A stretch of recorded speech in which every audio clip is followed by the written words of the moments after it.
Hello friends. आज का हमारा टॉपिक है अंडरस्टैंडिंग डिप्रेशन। धीरे धीरे जैसे जैसे सोशल मीडिया, मोबाइल या डिजिटल वर्ल्ड का उपयोग बढ़ता जा रहा है, वैसे वैसे कहीं ना कहीं मेंटल हेल्थ भी हमारी इम्पैक्ट हो रही है। यहाँ सबसे बड़ी जो प्रॉब्लम है मेंटल हेल्थ को लेकर के, वो है टाइमली मेंटल हेल्थ को डायग्नोज कर पाना। उस हेल्थ को, जो भी आपका डैमेज हुआ है, उसमें ये समझ पाना कि क्या वो खुद से ट्रीट की जा सकती है या फिर आपको किसी प्रोफेशनल कंसल्टेशन की ज़रूरत है।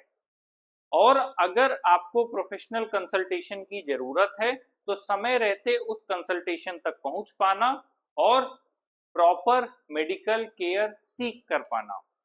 और जब भी मेंटल हेल्थ जैसे इश्यूज होते हैं, सबसे ज्यादा जरूरी एस्पेक्ट है कि फैमिली, डॉक्टर और सोसाइटी, जब तीनों का प्रॉपर आपको सपोर्ट मिलेगा, एक सपोर्ट सिस्टम जनरेट होगा, तभी व्यक्ति जल्दी हील कर पाएगा। अब अगर हम एज के हिसाब से बात करें, चाहे वो मेन हो या विमेन हो, दोनों ही कंडीशन में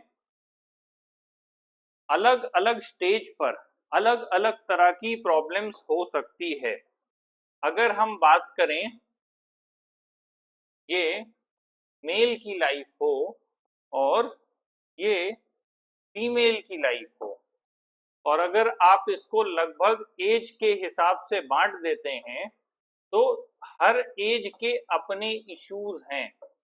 डिप्रेशन टीनेजर्स को भी हो सकता है, छोटे बच्चों को भी हो सकता है due to some genetic reasons.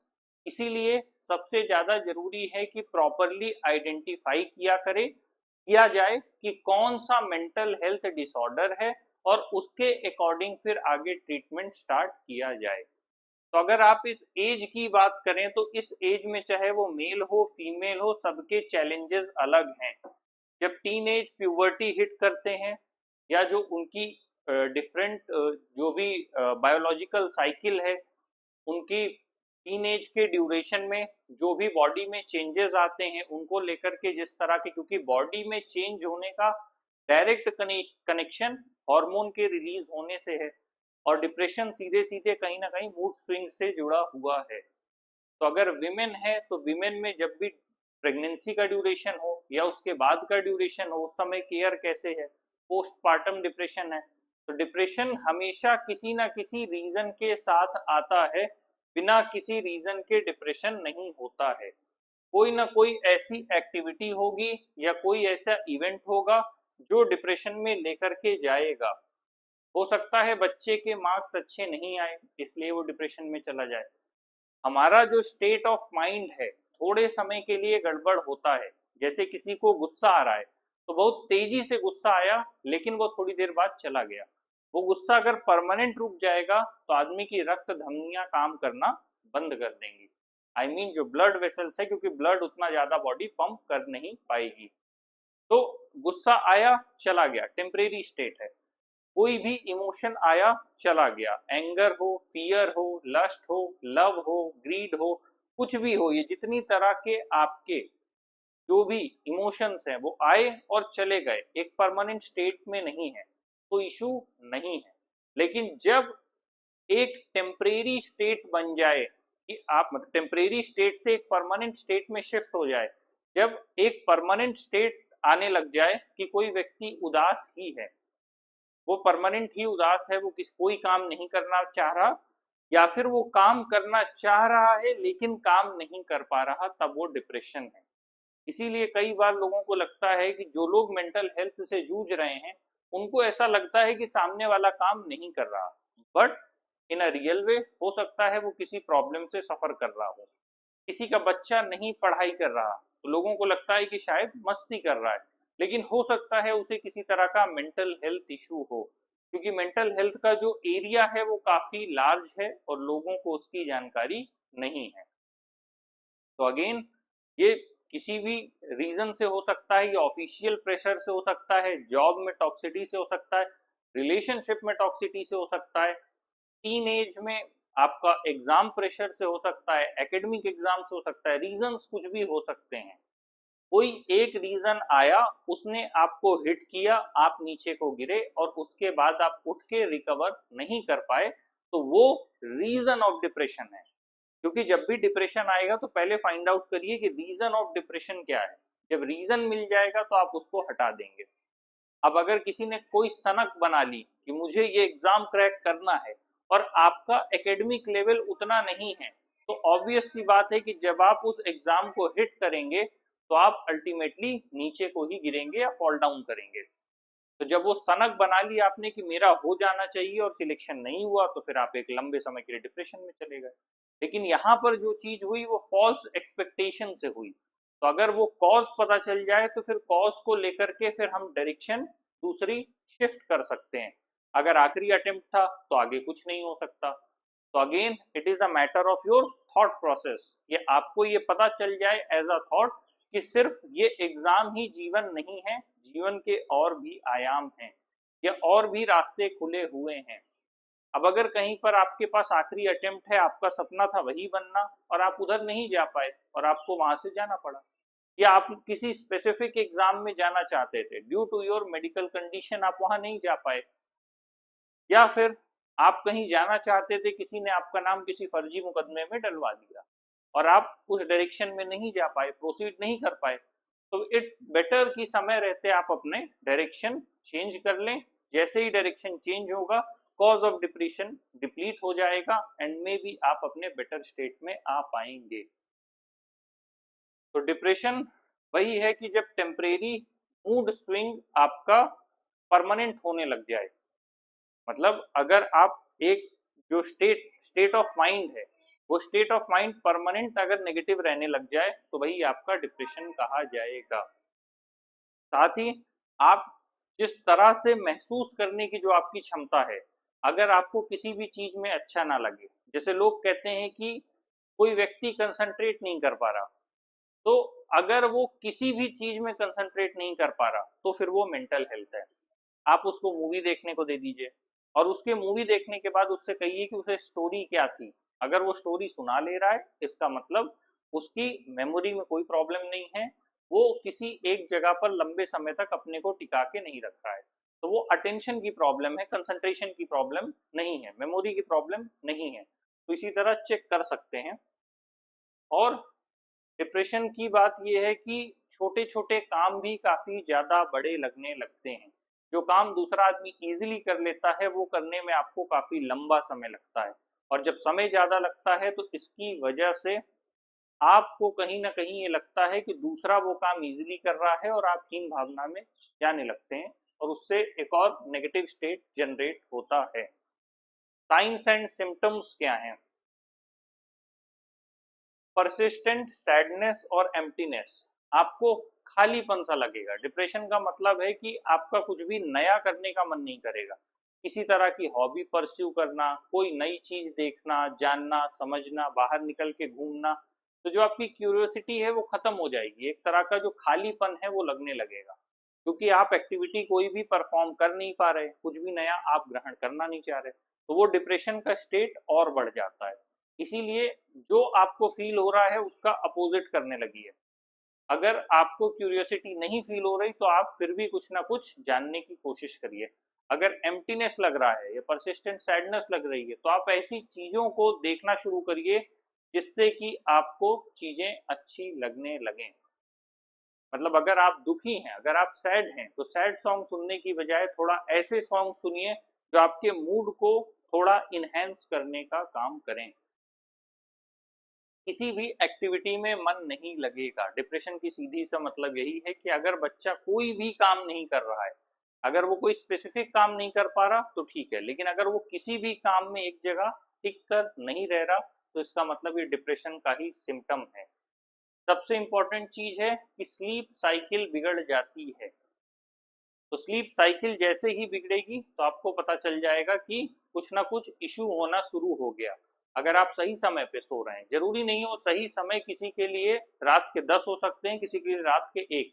अगर आप रोज एक समय पे सो जा रहे हैं, 1-2 बजे भी सो रहे हैं, लेकिन 6-7 घंटे की प्रॉपर नींद ले रहे हैं तो भी कोई इशू नहीं होगा। लेकिन अगर पूरी की पूरी स्लीप साइकिल ही डिस्टर्ब हो गई है कि ना सोने का पता है, ना खाना खाने का पता है, ना जाने का, ना आने का, तो फिर ये आपको ultimately longer mental health issues create करेगा, मतलब लंबे समय तक वो उस स्टेट को होल्ड करने का काम करेगा। साथ ही आपको कहीं ना कहीं अपने सेल्फ वर्थ को लेकर के क्वेश्चन होने लगेगा। अगर आपने कोई एग्जाम नहीं क्रैक कर पाए या किसी रिलेशनशिप में आप परफेक्ट नहीं हो पाए, तो आपको कहीं ना कहीं ये लगने लगेगा कि शायद मेरी जो सेल्फ वर्थ है वो कम है, या मैं उतना वर्दी इनफ नहीं हूँ जितने में ये चीज मुझे मिल जानी चाहिए थी।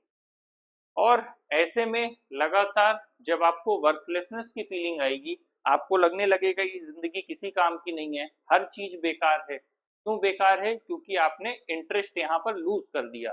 किसी भी एक्टिविटी में मन नहीं लग रहा, किसी रिलेशनशिप में मन नहीं लग रहा, किसी भी चीज को देखने में आप इंटरेस्टेड ही नहीं है। तो अगर आप हर चीज में इंटरेस्ट हटा देंगे तो फिर आपको ये लाइफ बेकार लगने लगेगी। तो फिर मन में क्या है, थॉट लगातार सुसाइड को लेकर के चलने लगता है। या फिर डिप्रेशन में सफरिंग इतनी ज्यादा बढ़ जाती है कि आदमी बेचैन होने लगता है कि क्या मैं ऐसा करूं, ये जो मेरी सफरिंग्स हैं ये खत्म हो जाए। तब भी लोग सुसाइड के बारे में सोचते हैं, और अगर ऐसा कोई भी थॉट आ रहा है तो ज्यादा बेटर है कि प्रोफेशनल की हेल्प ली जाए। अगेन, लोगों को डिप्रेशन क्यों होता है? पहले हमने देखा कि रीजंस क्या होते हैं, उसके बाद हमने देखा सिम्टम्स क्या हैं, और अब हम देखेंगे कि क्यों होता है एक्सपीरियंस लोगों को। पहला रीजन है बायोलॉजिकल फैक्टर। हो सकता है आपके घर में, परिवार में, पेरेंट्स में कुछ ऐसे जीन्स हैं या लोगों को पहले ऐसी बीमारी रही है जिसकी वजह से आपको ये बीमारी हुई है, तो ये भी रीजन हो सकता है। हालांकि बायोलॉजिकल फैक्टर काफी हद तक ऐसा ही है कि आपको ओरिजिनल रीजन नहीं पता डिप्रेशन का, तो आप उसे शिफ्ट कर देते हैं जेनेटिक फैक्टर बता करके, क्योंकि आप वहां पर फाइंड आउट ही नहीं कर पाए कि रीजन एग्जैक्टली क्या है। तो अगर हम आज भी बात करें तो मेंटल हेल्थ के जो रीजंस हैं वो आज भी पूरी तरह अननोन है। बायोलॉजिकल फैक्टर्स हैं, अगेन ब्रेन की जो केमिस्ट्री है, ब्रेन के जो हॉर्मोन्स हैं उनमें चेंजेस होना। और अब आजकल सोशल मीडिया है, इंस्टा है, तो डोपामाइन रश लोगों का बढ़ गया है। किसी से कनेक्टिविटी आपकी ज़्यादा हो गई तो आपके हॉर्मोन्स उससे कनेक्टेड हो गए। तो कभी कभी लोगों को किसी के बारे में अगर कुछ फील हो रहा है, उस फीलिंग के पीछे का रीज़न ये हॉर्मोन्स भी हो सकते हैं। तो आप किसी को एग्जैक्ट वे में पसंद कर रहे हैं या ड्यू टू हॉर्मोन्स ऐसा फील कर रहे हैं, ये डिफरेंशिएट करना अलग है। तो बहुत से ऐसे रीजंस हैं जिनकी वजह से आपके हॉर्मोन्स अप एंड डाउन जा सकते हैं, और उसकी वजह से भी आप डिप्रेशन में आ सकते हैं। एग्जाम से पहले का वो फियर फील करना, एग्जाम से पहले का वो प्रेशर या स्ट्रेस हैंडल ना कर पाना, तो वो सारे हॉर्मोन्स अगर आप नहीं संभाल पाए तो भी डिप्रेशन में जा सकते हैं। साइकोलॉजिकल फैक्टर्स में वही है कि जैसी आपकी थॉट प्रोसेस है, आप अपने आसपास वैसी दुनिया बनाने लग जाते हैं। तो उससे कई बार क्या है कि कोई घटना ऐसी किसी के साथ घटित हुई जिससे वो निकल नहीं पाया, या फिर उससे निकलने में उसे काफी वक्त लग गया। तो ये जो ट्रॉमा वाली सिचुएशन है ये भी किसी इंसान को डिप्रेशन में डाल सकती है। हो सकता है वो एग्जाम हो, किसी चीज का फेलियर हो, या रिजेक्शन हो, किसी भी चीज को लेकर के हो सकता है, तो पर्सन डिप्रेशन में जा सकता है। अगेन, सोशल फैक्टर्स भी हो सकते हैं, किसी भी तरह का प्रेशर हो, आपकी एज निकल जाने का प्रेशर हो, या औरों से बेहतर ना हो पाने का प्रेशर हो, घर में कोई दीदी भैया हैं जो सफल हो गए उनके जैसा ना बन पाने का प्रेशर हो, तो कई तरह के प्रेशर हो सकते हैं। और इन प्रेशर की वजह से कहीं ना कहीं आप अपने आप को अकेले फील करने लगते हैं, आइसोलेटेड फील करते हैं, इसकी वजह से भी डिप्रेशन बढ़ जाता है। अगेन, डेली लाइफ में ये कैसे इम्पैक्ट करता है? जिस भी व्यक्ति को डिप्रेशन होगा वो हमेशा उदास रहेगा, शांत रहेगा, सोशल गैदरिंग से बचेगा, पब्लिक में नहीं आएगा, घर से बाहर निकलना नहीं चाहेगा, अलग अलग एक्टिविटीज परफॉर्म करने में कुछ भी उसको इंटरेस्ट नहीं होगा, कोई भी हॉबी परस्यू नहीं करेगा। तो ये सारे सिम्टम्स देख के आपको पता चल जाएगा कि व्यक्ति डिप्रेशन में है। और डे टू डे लाइफ में वो पर्सन कहीं ना कहीं सुबह अपने बेड से उठकर वॉशरूम जाने तक भी अंदर ही अंदर संघर्ष कर रहा होगा, क्योंकि उसके थॉट, उसके इमोशंस, उसके हार्मोन्स इस ढंग से काम कर रहे हैं आपस में सब मिलकर के कि वो अपना छोटे से छोटा काम भी सही से नहीं कर पा रहा है। और हर छोटे काम को करने में उसे ऐसा लग रहा है कि जैसे वो कोई पहाड़ तोड़ने जितना बड़ा काम कर रहा है। इसीलिए डिप्रेशन से निकलने का सबसे रास्ता है कि आप positive side of thoughts, positive side of emotions चुनें, जिससे आप वहां से इजीली ज्यादा जल्दी निकल के बाहर आ सकें। अगेन, कुछ ऐसे फ्रेंड्स बनाने की कोशिश करिए जो आपसे अच्छी बात करें और अच्छे विषयों पर बात करें और आपको वहां से निकाल के लाने की कोशिश करें। जनरली हम फ्रेंड्स बनाते तो हैं, लेकिन ऐसा फ्रेंड्स ना हो जिससे टाइम पास के नाम पे आप हर वो बात कर रहे हैं जो नेगेटिव है। अगर उस फ्रेंड से आप पॉजिटिवली बेनिफिटेड नहीं हो रहे हैं तो फिर वो फ्रेंड होना ही अपने आप में गलत है। हो सकता है कुछ लोग कहेंगे कि बहुत सेल्फिश थॉट है, लेकिन सेल्फिश थॉट से ज्यादा आपको खुद को लगातार ग्रो करते रहना है। अगर आप खुद ही ग्रो नहीं करेंगे तो फिर आप दूसरों की मदद कैसे कर पाएंगे। दूसरा ऑप्शन है किसी प्रोफेशनल की हेल्प ली जाए, किसी साइकोलॉजिस्ट से मिला जाए, किसी साइकाइट्रिस्ट के पास जाया जाए। उनके पास नहीं जाना तो आजकल डिजिटल वर्ल्ड है, अलग अलग तरह के एनजीओ हैं जो फ्री ऑनलाइन काउंसलिंग प्रोवाइड कर रहे हैं, या किसी एक ऐसे पीयर प्रेशर ग्रुप से जुड़ जाना जो आपको उन चीज़ों से डील करने में मदद करे, या फिर ऐसे लोगों के ग्रुप में थोड़े देर जाकर के बैठना जो अलग अलग तरह की मेंटल हेल्थ डिजीज से जूझ रहे हैं। इससे आपको अपने साथ हुआ बुरा भी समझ में आएगा, साथ में दूसरे लोगों ने उस ड्यूरेशन में क्या फील किया, उनकी लाइफ में क्या हुआ, ये भी आपको समझ में आ जाएगा। साथ ही किसी तरह की हॉबी अपने आप परस्यू करना चाहिए, या साथ में फिजिकल फिटनेस की तरफ भी ध्यान देना चाहिए। या तो आप हॉबी में हॉबी चुन लीजिए या फिजिकल फिटनेस, ऐसा नहीं है, आप दोनों भी एक साथ परस्यू कर सकते हैं, लेकिन एटलीस्ट किसी एक चीज से शुरुआत करनी चाहिए। साथ ही कोपिंग मैकेनिज्म क्या है, वही है कि जो काम करने में आपको बड़ा लग रहा है उसे छोटे छोटे हिस्से में बांट दें। एक आदमी के लिए एक दिन में 100 पेज बुक के पढ़ लेना आसान बात होगा, वो उसे याद भी रख लेता है, आसान चीज है। दूसरे व्यक्ति के लिए 50 पेज पढ़ना नॉर्मल होगा, तीसरे के लिए 20 पेज पढ़ना नॉर्मल होगा, डिप्रेशन वाले के लिए 1 पेज या 2 पेज पढ़ लेना भी बहुत बड़ी बात होगा। तो ये जो डिफ्रेंशिएशन है कहीं ना कहीं मेंटल पावर से आ रहा है, कहीं ना कहीं हैबिट से आ रहा है। तो अगर व्यक्ति डिप्रेशन में है तो उसके लिए अपने हिसाब से छोटे छोटे गोल्स बनाना जरूरी है, ना कि दूसरे से कंपेयर करते हुए अपने गोल को बनाना। दूसरा ये है कि एक तरह का डेली रूटीन बना करके चलना चाहिए। साथ ही जो भी सोशल मीडिया का टाइम है उसे लिमिट करने की कोशिश करना चाहिए, क्योंकि सोशल मीडिया एक इमेजिनरी वर्ल्ड क्रिएट करता है जो कि रियलिटी में एग्जिस्ट नहीं करता। एक सिंपल सा एग्जांपल है, हो सकता है सोशल मीडिया में आप किसी को देख रहे हो, या हो सकता है आप किसी गुरु को, स्पिरिचुअल ओरेटर को या किसी रिलीजियस गुरु को सुन रहे हो, और जब आप रियल लाइफ में उनसे मिलने जाएं तो हो सकता है उनका फेस टोटली डिफरेंट हो। फेस का मतलब बिहेवियर से है, क्योंकि जब वो आपको अपने एज अ फॉलोअर कनेक्ट कर रहे हैं तो फिर उनका अप्रोच दूसरा है, लेकिन अगर आप अभी उनसे मिलने चले जाएं तो हो सकता है उनका अप्रोच एकदम डिफरेंट हो, उनका बिहेवियर एकदम डिफरेंट हो। तो इसीलिए जो आप सोशल मीडिया पर देख रहे हैं एग्जैक्ट उसको देखकर किसी तरह की राय मत बनाइए, जब तक आप किसी व्यक्ति को पर्सनली नहीं जानते।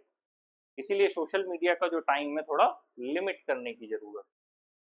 अगेन, अपने आप को ये बताना कि मुझे, जब हम सोसाइटी में कंपेयर करते हैं तो हमें लगता है कि यार हमें ये मेंटल हेल्थ है, सामने वाला पर्सन बहुत इजीली डील कर रहा है, ऐसा नहीं है, हमें बस लगता है। दूसरा पर्सन भी कहीं ना कहीं जूझ रहा है। तो WHO की रिपोर्ट अगर कह रही है कि 80% लोग जूझ रहे हैं, तो उस मेंटल हेल्थ की कैटेगरीज अलग अलग हैं। हर दूसरा व्यक्ति किसी न किसी तरह की मेंटल इलनेस से जूझ रहा है। मैंने कहीं पढ़ा था, absence of mental illness is not a sign of positive mental health, या एक अच्छी मेंटल हेल्थ का साइन नहीं है। जरूरी नहीं है किसी तरह की मेंटल इलनेस आपके पास हो, नहीं है तो आपकी जो मेंटल हेल्थ है वो एकदम अच्छी है। हो सकता है आपकी जो आदतें हैं वो आपको ना पता चल रही हो, आपके आसपास वाले लोगों को थोड़ा बेहतर ढंग से समझ में आ रही हो। तो ये मानना छोड़ दें कि अगर डिप्रेशन हुआ है तो इससे मैं कमजोर हो गया या औरों से कम हो गया। उससे ज्यादा बेटर तरीका है कि डायरेक्टली किसी तरह की मेडिकल या प्रोफेशनल हेल्प सीख करना। साथ ही अपने आसपास के जो लोग हैं एज अ सोसाइटी, उनको भी ये सोचना चाहिए कि हमें सोसाइटी के तौर पर इस बात को इनकरेज करना चाहिए कि लोगों की ज्यादा से ज्यादा मदद हो सके। और जो भी मदद अब आज के समय में है, आप ऑनलाइन भी किसी तरह का ग्रुप ज्वाइन कर सकते हैं, लोगों से बात कर सकते हैं, या बहुत सी ऐसी बुक्स अवेलेबल हैं उन लोगों के बारे में जिन लोगों ने किसी तरह के मेंटल हेल्थ का सामना किया, 1 साल 2 साल 3 साल, और फिर वो उस मेंटल हेल्थ से निकल कर बाहर आए और उन्होंने अपनी लाइफ में अच्छा परफॉर्म किया। तो उन्होंने जो बुक्स लिखी, उन्होंने उस ड्यूरेशन में जो फेस किया, उसे पढ़कर भी आप समझ सकते हैं। तो पूरा मैं इसको अगर सेशन को समाप्त करूं तो डिप्रेशन होने का कोई ना कोई रीजन होगा, उस डिप्रेशन को फाइंड आउट करिए और उस रीजन को पहले खत्म करिए। प्रॉब्लम यह है कि किसी व्यक्ति का मान लीजिए किसी एकेडमिक एग्जाम में कोई एक एंट्रेंस था या कोई एक अटेम्प्ट था जहां आपका सिलेक्शन नहीं हुआ, और आपने उसे एज अ ईगो ले लिया और उसकी वजह से आपने साल 2 साल 4 साल 5 साल खराब कर लिए ड्यू टू डिप्रेशन की मेरा नहीं हुआ। तो समझने केवल ये फर्क था, आपका जो होराइजन था वो सिकुड़ गया था, या जो आपके देखने का तरीका था वो 360 डिग्री नहीं था, क्योंकि और भी रास्ते खुले हुए थे, लेकिन आपने एक रास्ते को ही आखिरी मान लिया। यही रिलेशनशिप के साथ है कि आपने एक रिलेशनशिप को ही आखिरी मान लिया। तो जब भी ऐसी सिचुएशन होगी तो वो जो डिप्रेशन है वो तब तक नहीं खत्म होगा जब तक कि आप उसके कॉज को हटा नहीं देंगे। हाँ, कुछ कॉज हैं जो इरिवर्सिबल हैं। कोई आपको बहुत पसंद था, वो चला गया आपकी लाइफ से, या मान लीजिए कोई भी हो सकता है, वो आपके पेरेंट्स हो सकते हैं, या आपके सिबलिंग्स हो सकते हैं, या आपके आसपास कोई हो सकता है, आपका पेट हो सकता है। तो वो इरिवर्सिबल डैमेज है, उसका कुछ नहीं हो सकता। तो अब आप उस चीज को लेके, इवेंट को लेके डिप्रेशन में जाएं, तो ये कहना गलत होगा कि आप ना जाएं, क्योंकि कोई व्यक्ति चाहता नहीं है कि वो डिप्रेशन में जाए। उसके आसपास ऐसे इवेंट्स और सिचुएशंस बनती हैं जिसकी वजह से वो अल्टीमेटली डिप्रेशन में स्लिप कर जाता है। तो बस हो ये सकता है कि जब कोई व्यक्ति डिप्रेशन में चला जाए तो अपनी सिचुएशन को प्रॉपरली रीड करे, नहीं रीड कर पा रहा, किसी साइकोलॉजिस्ट या अदर प्रोफेशनल की हेल्प ले, उस सिचुएशन को समझे और अपने आप को देखे कि आगे के फर्दर रास्ते क्या हैं, और दूसरे रास्तों की तरफ जाने की कोशिश करे, और अगर ज़रूरत है तो दवा भी ले सकते हैं। और मेंटल हेल्थ फेस करने का या होने का ये मतलब नहीं है कि आप दूसरों से कमज़ोर हैं। तो मैं लास्ट में बस इतना कहूँगा कि अगर आपको फील हो रहा है डिप्रेशन जैसी प्रॉब्लम, तो अपने आसपास सोशल सपोर्ट ग्रुप से कांटेक्ट करें या किसी मेडिकल प्रोफेशनल से हेल्प लेने की कोशिश करें। Thank you.